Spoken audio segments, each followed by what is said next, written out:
नमस्कार, स्वागत है आपका मेरी सत्यमेव जयते चैनल में। और मैं हूं भारत की राजधानी नई दिल्ली से डॉक्टर हरीश चंद्र लखेड़ा। आज एक ऐसे गठजोड़ की मैं बात करूंगा जो सवर्ण समाज को हिला रहा है। एक तरफ सवर्णों के खासम खास यानी प्रमुख नेता बनने की कोशिश हो रही है।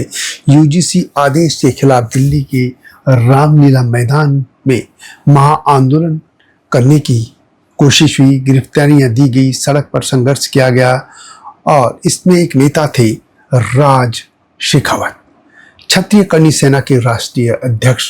लेकिन दूसरी तरफ ब्राह्मणों को विदेशी बताने वाला, भारतीयों को यूरेशिया जाने की सलाह देने वाला, भारत छोड़ने का नारा देने वाला, सनातन देवी देवताओं को मिथक कहने वाले बामन बेशराम के साथ उनकी गलबहियां किसी की समझ में नहीं आ रही हैं।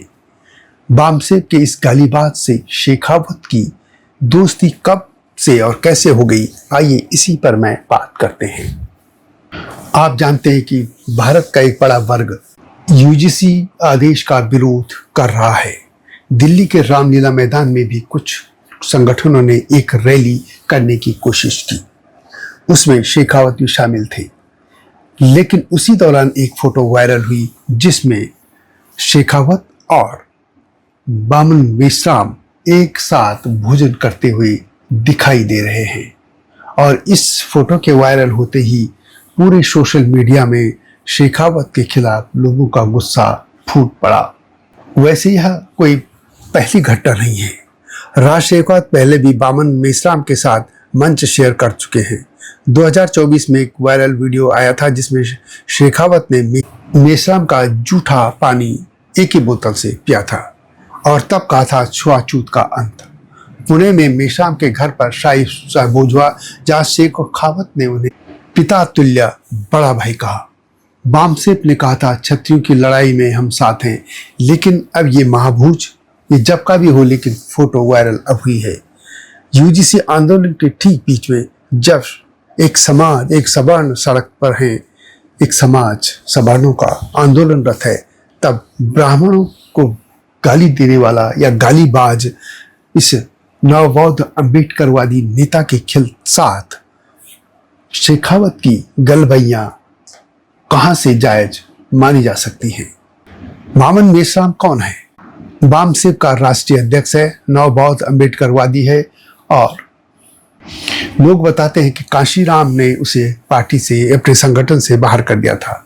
उसका एक ही एजेंडा है, सुबह शाम उसकी जो भी वायरल वीडियो होती हैं उसमें ब्राह्मणों को गाली देना, विदेशी कहना, भारत छोड़ो ब्राह्मणों का नारा देना और ब्राह्मणवाद से आज़ादी। वह सनातन धर्म का खुलेआम अपमानित करता है। भगवान राम, भगवान श्री कृष्ण, देवी माँ भगवती या सभी देवताओं को मिथक बताता है। हिंदू या सनातन धर्म को कोई धर्म वह नहीं मानता है और ब्राह्मणवाद का विरोध उसका प्रथम एजेंडा है। खासतौर पर ब्राह्मणों को गाली देना। उसके अनुयायी सोशल मीडिया पर ब्राह्मण बहनों बेटियों के खिलाफ घिनौनी टिप्पणियां करते हैं। बेशराम देश में जातिवाद का जहर घोलता है, अलगाववादी विचारों को फैलाता है और किसी भी मंच में वह जाता है तो सिर्फ और सिर्फ ब्राह्मणों को गाली देता है। अब लोग सवाल उठाते कि सवर्णों को यूरेशिया भेजने वाले के साथ या भोजन को ये रंगे सियार कौन है? सोशल मीडिया पर हंगामा मचा है। लोग कह रहे हैं गरीब दलितों को भड़काने वाला नेता अब सवर्णों के साथ खाना खा रहा है। एक पोस्ट में लिखा गया था, बामन बेशराम सवर्ण हिंदुओं को यूरेशिया भेजने की बात करता है, फिर राज शेखावत उनके साथ क्यों है? कुछ लोग ये भी कह रहे हैं कि यूजीसी के खिलाफ जो आंदोलन चल रहा है वह तो इस तरह की हरकतों से बिखर जाएगा। इससे पहले दिसंबर 2023 में लोकसभा चुनाव से पहले ईवीएम के खिलाफ राष्ट्रीय अभियान चला था। राज शेखावत और बामन बेशराम ने दिल्ली में संयुक्त रैली की। शेखावत ने कहा भाजपा की साजिश के खिलाफ एकजुट होकर लड़ेंगे। बेशराम ने इसे दलित क्षत्रिय एकता का प्रतीक बताया। यह पहला संकेत था कि साझा दुश्मन उनकी भारतीय जनता पार्टी है। वह किसी भी पार्टी का विरोध करे बेशराम, लेकिन ब्राह्मणों को गाली क्यों देता है? वह भूल जाता है कि डॉक्टर अंबेडकर को सरनेम भी ब्राह्मण ने दिया था। उनकी पत्नी भी ब्राह्मण थी। उनकी जो भी विदेश पढ़ने में मदद हो या और भी उसमें ब्राह्मण भी थे, क्षत्रिय भी थे, समाज के अन्य सवर्ण समाजों के लोग भी थे। लेकिन फिर भी वह रात दिन ब्राह्मणों को गाली देता है।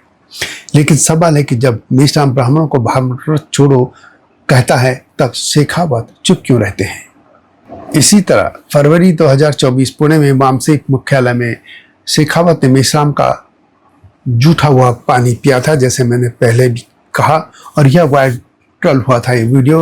और इसमें वह छुआछूत को दूर करने की बात करता है और दलित राजपूत भाईचारा। लेकिन सवाल है कि यदि मेश्राम बौद्ध बन गया तो फिर वह दलित होने का ढोंग क्यों करता है, और यदि वह दलित है तो इसका मतलब बौद्ध बनने पर भी वह दलित ही रहा। 1 जनवरी 2024 पुणे के भीमा कोरेगांव दलित बहुजन आंदोलन का वह प्रतीक है।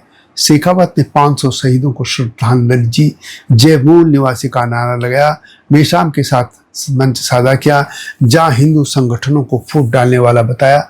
सवर्ण समाज में गुस्सा था और यह वास्तव में सभी जानते हैं कि जो भीमा कोरेगांव है वह भारतीयों के साथ गद्दारी का ही एक स्थान है, क्योंकि जो अंग्रेजों के साथ थे, यानी ये जो भीमा कोरेगांव में महारों की सेना थी वह अंग्रेजों की थी और उन्होंने पेशवाओं के खिलाफ युद्ध लड़ा था, जो कि भारतीयता के प्रतीक थे।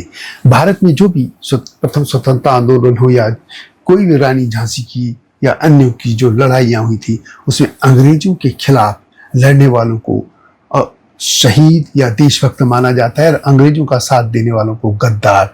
तो ऐसे में आप ही तय कीजिए कि गद्दार कौन है। और यह भी एक बात और है कि उसमें ब्राह्मण तो थे ही नहीं, उस युद्ध में जरूर पेशवा ब्राह्मण थे, लेकिन उस युद्ध में तो मारे जाने वाले पेशवा की सेना के अरब सैनिक थे।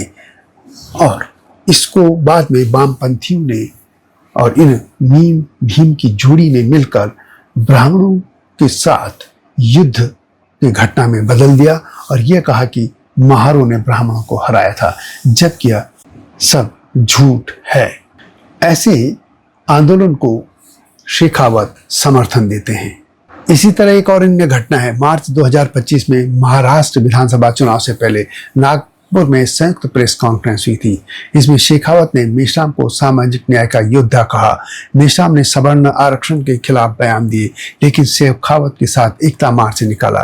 जुलाई 2025 दिल्ली में आरक्षण विरोधी मीटिंग, दोनों ने हाथ मिलाए, लेकिन मेश्राम के चेहरे सोशल मीडिया पर ब्राह्मण बहनियों बेटियों के खिलाफ घिनौनी पोस्ट डालते रहे और शेखावत की चुप्पी ने सवाल खड़े कर दिए। अब मार्च 2026 में दिल्ली में यूजीसी के खिलाफ एक महाआंदोलन शुरू हुआ। इसमें शेखावत को पुलिस ने नजरबंद कर दिया था और को भी किया गया, यानी इस आंदोलन में अग्रणी जो नेता थे उनमें राज शेखावत भी शामिल थे। लेकिन उसी दौरान एक उनकी फोटो वायरल हो गई और अब तो तमाम वह फोटो सामने आ रही हैं जिसमें वह मेश्राम के साथ गलबैयां करते नजर आते हैं और भोजन करते हुए उनके जूठा पानी पीते हुए तमाम फोटो वायरल हो रही हैं। यह शेखावत का निजी मामला हो सकता है कि वो किसी भी पार्टी का समर्थन कर सकते हैं, विरोध कर सकते हैं, या लोकतंत्र है, ये कर सकते हैं, इसकी स्वतंत्रता होती है। लेकिन एक वह व्यक्ति जो सवर्ण समाज को, हिंदू देवी देवताओं को, ब्राह्मणों को गाली देता रहे, रात दिन एक ही काम हो, ब्राह्मण भारत छोड़ो, यानी बामन मेश्राम, उसको शेखावत यदि पिता तुल्य बड़ा भाई कहें तो आश्चर्य होता है। बामन मेश्राम के चेले चपाट जिस तरीके से हिंदुओं के खिलाफ, हिंदू देवी देवताओं के खिलाफ टिप्पणियां करते हैं, आपत्तिजनक टिप्पणियां करती है, उन पर शेखावत हमेशा खामोश रहते हैं। इसलिए यह विषय जरूर सामने आना चाहिए कि आखिर सवर्णों के नाम पर अपनी दुकानदारी चलाने वाले लोग फिर बामन मेश्राम के साथ गलबहियां क्यों करते हैं। ये वीडियो कैसे लगी कमेंट में अवश्य लिखें। जल्दी आऊंगा इस तरह की मुद्दों के साथ, तब तक नमस्कार।